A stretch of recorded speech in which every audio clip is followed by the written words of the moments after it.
जैसा कि आप सब जानते हैं, म्यांमार में जो भारी भूकंप आया 7.7 तीव्रता का, उसके बाद भारत ने ऑपरेशन ब्रह्मा को लॉन्च किया। अब ये आखिरकार ऑपरेशन ब्रह्मा है क्या, इसके बारे में आपको बताएंगे, और आखिरकार इसका नाम ब्रह्मा, ऑपरेशन ब्रह्मा क्यों पड़ा, वो भी आपको बताएंगे। दरअसल भूकंप प्रभावित म्यांमार के लिए भारत ने अपना दिल जो है वो खोल दिया है। म्यांमार में राहत और बचाव कार्यों में मदद के लिए भारत ने इस ऑपरेशन ब्रह्मा की शुरुआत की है, और ऑपरेशन ब्रह्मा के तहत 2 नौसैनिक जहाज जो है वो सबसे पहले भेजे गए। वहीं विदेश मंत्रालय ने यह भी कहा कि एक फील्ड अस्पताल जो है उसको शनिवार को हवाई मार्ग के जरिए जो है भेजा गया। दरअसल विदेश मंत्रालय के प्रवक्ता रणधीर जायसवाल ने एक ब्रीफिंग में ये बताया कि इस मानवीय सहायता अभियान के तहत 2 और भारतीय नौसैनिक जहाज जो है वो भेजे जा रहे हैं। वहीं उन्होंने ये भी कहा कि हवाई मार्ग से भेजी जा रही मानवीय सहायता और साथ ही साथ आपदा राहत यानी कि HADR के अलावा आगरा से 118 सदस्यों वाला एक फील्ड अस्पताल, जी हाँ, पूरा का पूरा एक फील्ड अस्पताल जो है वो यहाँ पर उन्होंने बताया था पहले कि शनिवार को रवाना होने की उम्मीद है। वहीं ये भी उन्होंने बताया कि ऑपरेशन ब्रह्मा के तहत जो है यहाँ पर इन सबको तैनात किया जा रहा है, जिसमें मजबूत कंक्रीट कटर, ड्रिल मशीनें, हथौड़े, प्लाज्मा कटिंग मशीनें आदि जैसे भूकंप बचाव उपकरण जो हैं वो भी शामिल हैं, ताकि पड़ोसी देश म्यांमार को राहत जो है वो प्रदान की जा सके। अब आपको बताते हैं कि ऑपरेशन ब्रह्मा क्यों नाम दिया गया है। जी हाँ, ये सवाल आपके मन में आ रहा होगा। दरअसल रणधीर जायसवाल ने कहा कि आज हमने ऑपरेशन ब्रह्मा लॉन्च किया, जिस दिन उन्होंने पहली प्रेस ब्रीफिंग की थी। फिर आगे कहा, ब्रह्मा सृजन के देवता हैं, और ऐसे समय में जब हम म्यांमार सरकार और म्यांमार के लोगों को तबाही के बाद अपने देश में जो है अपने देश के पुनर्निर्माण में मदद का हाथ बढ़ा रहे हैं, तो ऑपरेशन के इस विशेष नाम का एक विशेष अर्थ है, इसलिए ऑपरेशन ब्रह्मा नाम रखा गया है। 15 टन राहत सामग्री लेकर सबसे पहला विमान हिंडन एयरफोर्स बेस से जो है उड़ा था, और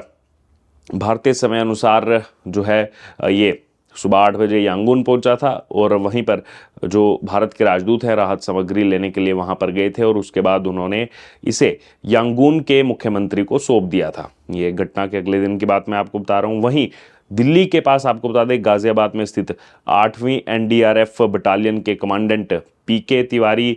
शहरी खोज और साथ ही साथ बचाव यानी कि USAR टीम का नेतृत्व कर रहे हैं। NDRF के उप महानिरीक्षक ऑपरेशंस मोहसिन शहीदी ने विदेश मंत्रालय की तरफ से आयोजित एक प्रेस कॉन्फ्रेंस के दौरान पत्रकारों से बातचीत की, और पत्रकारों को बताया कि अगले जो आने वाले 24 से 48 घंटे हैं वो बल के लिए बहुत ही ज़्यादा महत्वपूर्ण है, ताकि वो लाभकारी रूप से संलग्न जो है हो सकें, और ज़मीन पर उनकी जो सक्रिय भागीदारी है, ऑन ग्राउंड ऑपरेशंस पर जो सक्रिय भागीदारी है वो भी हो सके। वहीं राहत सामग्री में कई ज़रूरी चीज़ें जो है वो शामिल हैं, जैसे हमने आपको कल भी बताया था इस बारे में, जिसमें टेंट है, स्लीपिंग बैग है, लोगों के रहने के लिए जो है ये जगह देंगे, कंबल हैं जो कि उन्हें ठंड से बचाएंगे, वहीं तैयार भोजन और साथ ही साथ पानी शुद्धकरण जो है शुद्ध करने वाले उपकरण खाने पीने की समस्या जो है वो दूर करेंगे। स्वच्छता किट लोगों को साफ रहने में मदद करेंगे। सोलर लैंप और साथ ही साथ जनरेटर सेट रोशनी जो है वो इनमें शामिल है। वहीं दवाओं से बीमार लोगों का भी जल्द इलाज जो है वो होगा। दवाओं में पैरासीटामोल है, एंटीबायोटिक है, सिरिंज है, दस्ताने हैं, और साथ ही साथ फर्स्ट एड की जो बेसिक किट रहती है वो शामिल है। वहीं आपको बता दें कि भारत के तमाम ऑपरेशंस की जो है जानकारी देते हुए विदेश मंत्रालय के प्रवक्ता रणधीर जायसवाल ने यह भी कहा कि भारत जो है वो सबसे पहले प्रतिक्रिया देने वाला देश रहा है। वो पहली बार नहीं है, हमेशा से रहा है, और जब चक्रवात यागी ने म्यांमार पर कहर बरपाया था उस समय भी भारत ने अभियान चलाया था, और हमने म्यांमार के लोगों को राहत सामग्री साथ ही साथ मानवीय सहायता जो है वो भी प्रदान की। ना ही केवल म्यांमार के लोगों को बल्कि कई अन्य देशों को भी जो इससे प्रभावित हुए थे उनकी मदद की थी, और सबसे पहले प्रतिक्रिया देने वाला देश बनना जो है वो हमारी नीति का अहम हिस्सा है, ये भी उनकी तरफ से कहा गया। दरअसल विदेश मंत्रालय के प्रवक्ता रणधीर जायसवाल ने यह भी बताया कि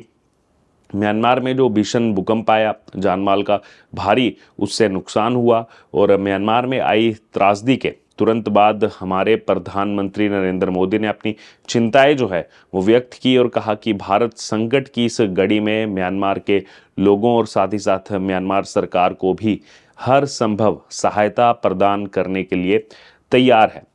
इसीलिए प्रधानमंत्री ने जो है वो म्यांमार के वरिष्ठ जनरल मिन आंग होइंग से भी बात की और उन्होंने लोगों और भारत सरकार की तरफ से जान माल के नुकसान पर गहरी संवेदनाएं भी व्यक्त की और साथ ही साथ उन्होंने ये भी बताया कि हम जो है म्यांमार की सरकार और लोगों के साथ एकजुटता से यूनिटी से जो है वो यहाँ पर खड़े हुए हैं और हम इस आपदा से निपटने के लिए राहत बचाव और जो भी सहायता आवश्यक होगी उसे प्रदान करने की पूरी कोशिश जो है वो हमारी तरफ से रहेगी।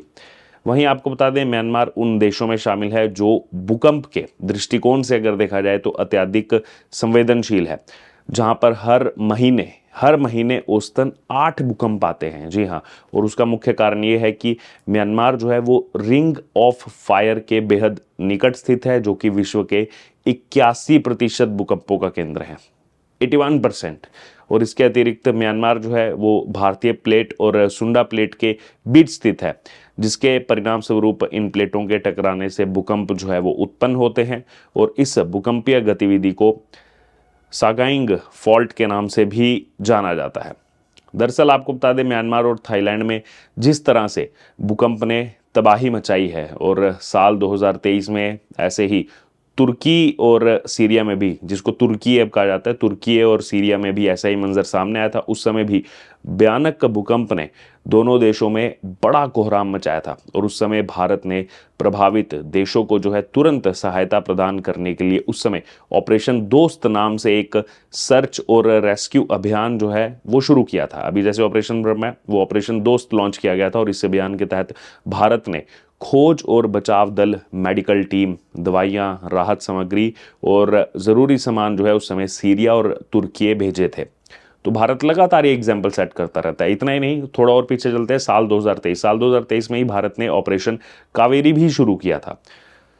ये अभियान तब शुरू किया गया था जब सूडान में सेना और एक प्रतिद्वंदी अर्धसैनिक बलों के बीच में जंग छिड़ गई थी और उस वक्त बड़ी संख्या में वहां पर भारतीय फंसे थे और उन फंसे भारतीयों को वहां से निकालने के लिए रेस्क्यू ऑपरेशन जो है वो चलाया गया था और इस ऑपरेशन में संकटग्रस्त सूडान में फंसे भारतीयों को जो है वापस स्वदेश लौटने में मदद जो है वो की गई थी। और ऐसे तमाम ऐसे ऑपरेशंस हैं, एक बहुत ही लंबी जो है फिर लिस्ट है जिसमें ऐसे तमाम ऑपरेशंस, चाहे फिर वो भारतीय नौसेना ने उसमें मदद की हो, भारतीय वायुसेना को उसमें बहुत अहम योगदान रहा हो, तो ऐसे ऑपरेशन हमेशा से शामिल रहे हैं। तो हमने आपको बताया इस खबर में कि ऑपरेशन ब्रह्मा जो है वो यहाँ पर जिसकी शुरुआत की गई, तो नाम क्यों दिया गया, क्योंकि लगातार सोशल मीडिया पर ये चल रहा था कि ये ऑपरेशन ब्रह्मा ही नाम क्यों दिया गया है। तो ये भी हमने आपको कारण बताया, जो खुद विदेश मंत्रालय ने बताया। कहीं ना कहीं सृजन जो है वो उससे जुड़ता है और इस वजह से नाम यहाँ पर ऑपरेशन ब्रह्मा जो है वो यहाँ पर दिया गया और लगातार भारत जो है वो यहाँ पर हर संभव मदद का प्रयास जो है वो म्यांमार के लिए कर रहा है। बहरहाल आपका क्या कहना है इस पूरी खबर पर, आप जरूर हमारे साथ कमेंट बॉक्स में शेयर करें और बने रहें तमाम अपडेट्स के लिए द डिजिटल रिपोर्टर के साथ। धन्यवाद।